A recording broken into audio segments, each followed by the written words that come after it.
So this afternoon, I sat down with my brother and we watched Days Gone By. It was his first time watching it. I was trying to get him into The Walking Dead. He didn't like it, but I wanted to see it with him because I haven't seen this episode as well in probably 2 to 3 years. I don't really know, but it's been a while since I've seen it. And if you ask me, this is the best pilot for any TV series of all time. I absolutely love this episode. So I said, you know what? I'm gonna actually talk about the episode. I've never talked about the episode. I've only actually ever talked about season 10 of The Walking Dead on here. So I said, you know what? I'm gonna talk about season one, episode one. I don't know. I might continue on if he ever changes his mind and decides he wants to continue on. I might watch the big episodes with him, but for the moment, I'm just gonna do episode one and see how we get on.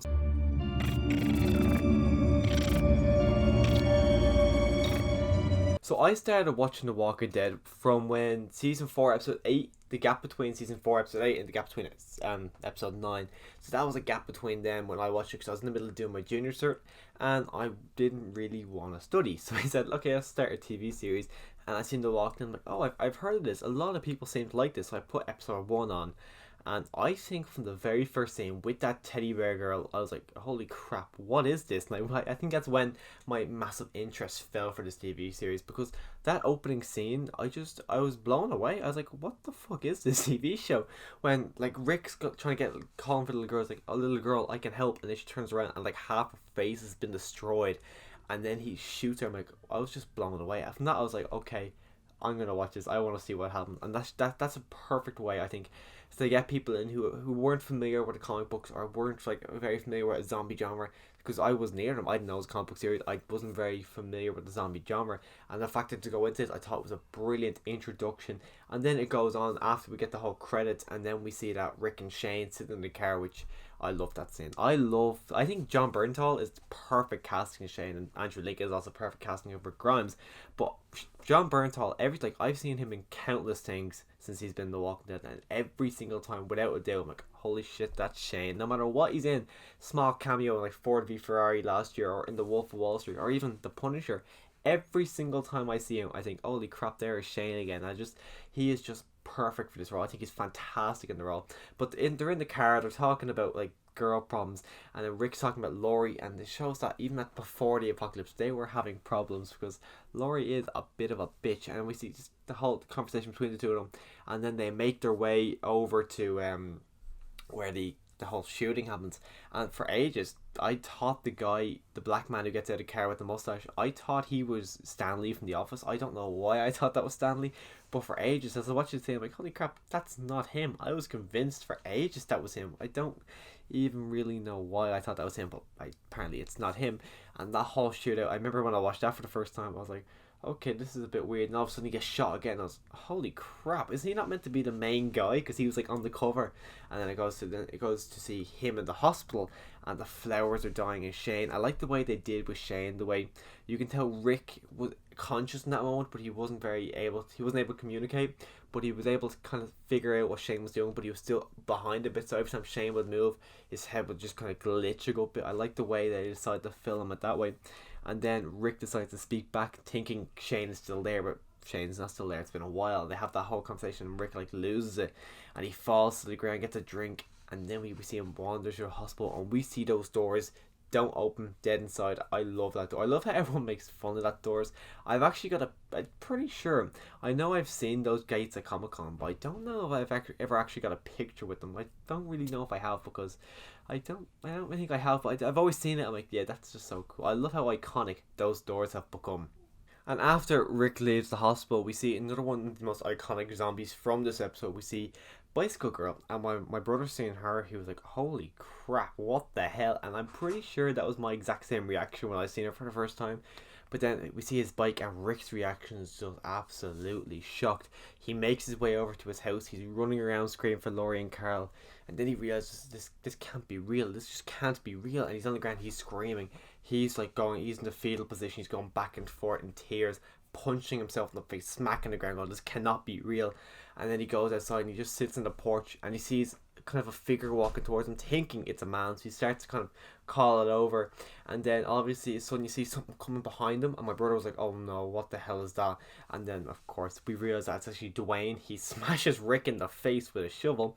Morgan comes running up, shoots the zombie in the head. Zombie falls, and then he goes to the same, because yeah, I'm pretty sure I heard him say something. They talk, and then like they're going back and forth, and Rick passes out. He wakes up again in the bed within Morgan's house, and the whole relationship between Morgan and Rick I absolutely love. I wish we got a bit more of it in season 7 and 8 and as well 6. We didn't get an awful lot of it, but there was like, I remember an episode in season 8 when Rick and Morgan are going out there trying to capture the escaped saviors, and I loved it. I loved the dynamic between them as well. I think it was episode 15 of season 6. The whole dynamic the two of them have, I love these two together, and I'm really disappointed that not only is Rick off the show, but so is Morgan. Morgan's on Fear, and it kind of makes you wonder, are we ever going to see them get together again? Because I would love to see them together, and like, I'd love to see Rick reunite with Daryl. Rick reunite. I think the three I want to see is actually no, sorry, 5. Okay, there's 5. I want to see him with Michonne. I want to see him with Daryl. I want to see him with Morgan. I want RJ and Judith. They are the 5 I want Rick to meet again, just because I think all them relationships are so solid. But the Morgan one in particular, just because Morgan is the one who saved his life. He's the one who introduced him to this world. I would love to see them meet up again 10 years into the apocalypse. It's just, that's something I would absolutely love to see. But while we're in the house, we also find out that Morgan's wife is actually dead, and we kind of see her wandering outside, and I understand why it is so hard for Morgan to put her down, just because it is his wife, it's the mother of his children.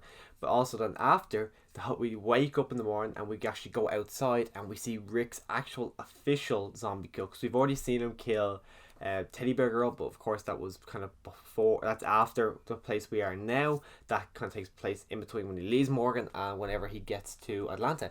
But we see him actually do his first walker kill, and I thought, I couldn't remember, I forgot how he did it, but I think it's so ironic that his first kill was with a baseball bat, and then of course Negan comes eventually and kills 2 of his friends with a baseball bat. So I thought that was kind of funny that his first walker kill was with a baseball bat, which is like people always went on about every time throughout the season you see Glenn holding a bat. Like, that's ironic what happens to him in the comic books. But then I just thought it was really funny to see Rick actually having his first official walker kill with a baseball bat.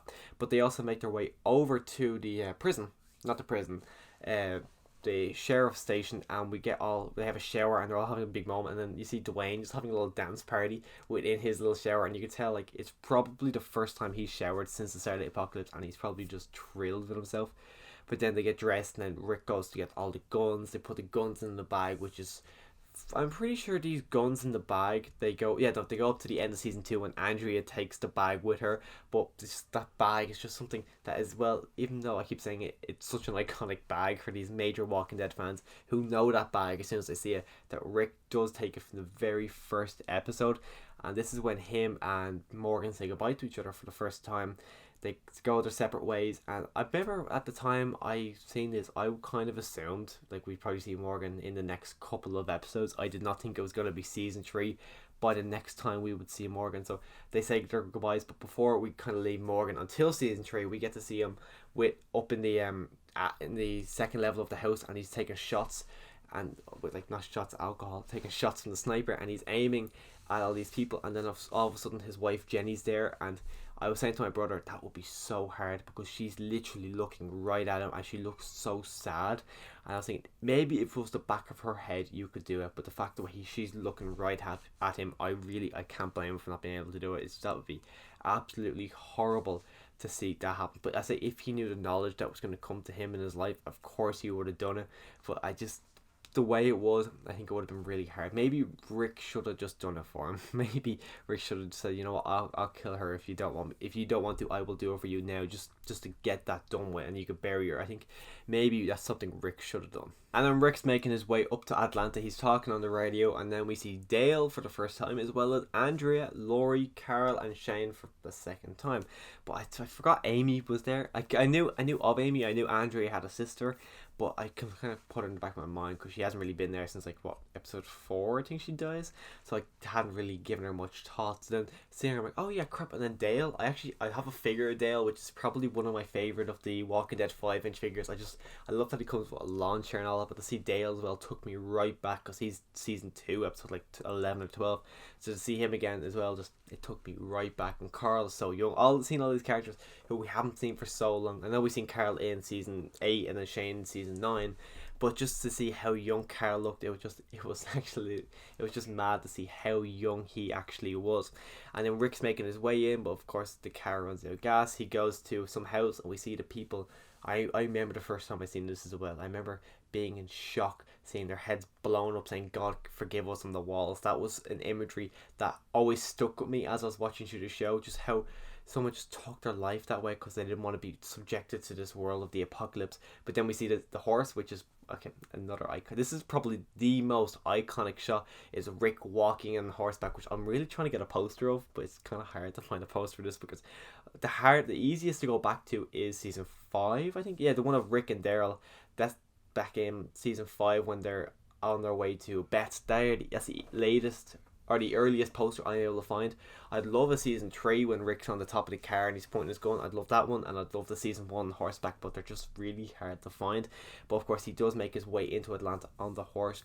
They're kind of wandering about. You see a few walkers, and then of course Rick sees a helicopter, which I love how Rick's kind of exit in the season finale, or the season 9 episode 5. I love how his exit was kind of set up in a way. I know it wasn't actually set up, but I love how they can kind of let it off to be like, oh yeah, we set this up in episode 1. The fact that he sees a helicopter and he goes running after it on the horse, and he goes right into a horde of walkers. And this was the first time we've seen a massive horde like this.